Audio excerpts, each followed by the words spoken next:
आइए एक क्वेश्चन देखते हैं जो अक्सर कंपटीशन में कॉम्पिटिटिव एग्जाम में आते रहता है।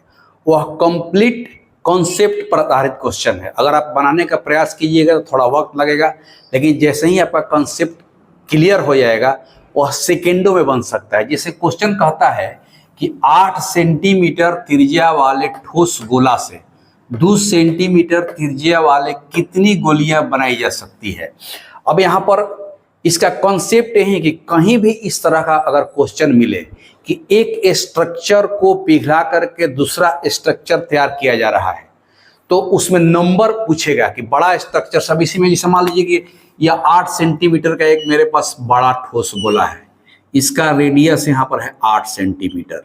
अब इसी में से कहता है कि 2-2 सेंटीमीटर वाला कितने इस तरह का कितना गोला बन सकता है। तो इसका सीधा सीधा कॉन्सेप्ट है कि एक जो बड़ा स्ट्रक्चर है उसका आयतन लिख दीजिए और जो छोटा स्ट्रक्चर है उसका आयतन से डिवाइड कर दीजिए, वह सिंपल सा नंबर निकल जाएगा।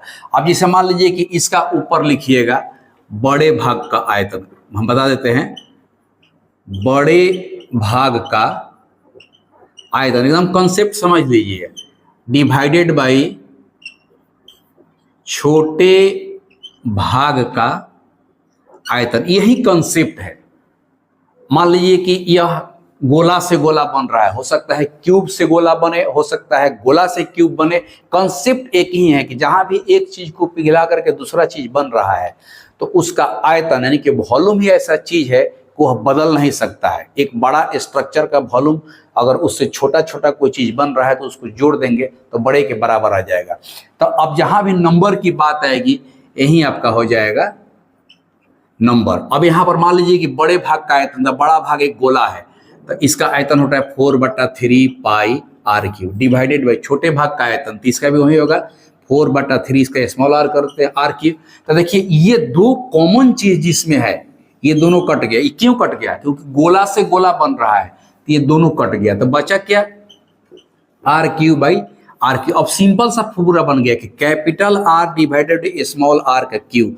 अब इस कॉन्सेप्ट पर आधारित, क्योंकि जब आपके दिमाग में कॉन्सेप्ट बैठ गया कि गोला से गोली बन रहा है तो निश्चित रूप से आपके दिमाग में बैठ जाना चाहिए कि इसमें जो फैक्टर आएगा वह कैपिटल आर और स्मॉल आर का आएगा। अब बस यहाँ रख दीजिए, आपका बन गया मैथ। रखिए कैसे, तो कैपिटल आर है आपका 8 और स्मॉल आर है 2 और उसका क्यूब कर दीजिए, ये कट गया 4 से, तो 4 के पावर 3 यानी कि 64 आंसर हो गया। तो आपका आंसर हो गया ए।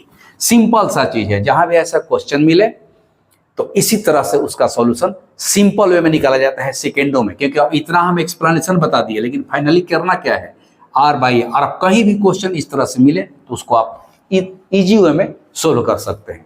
अगर ये आपको ट्रिक अच्छा लगा तो आप लाइक कर दीजिए और शेयर भी कर दीजिए। नमस्कार।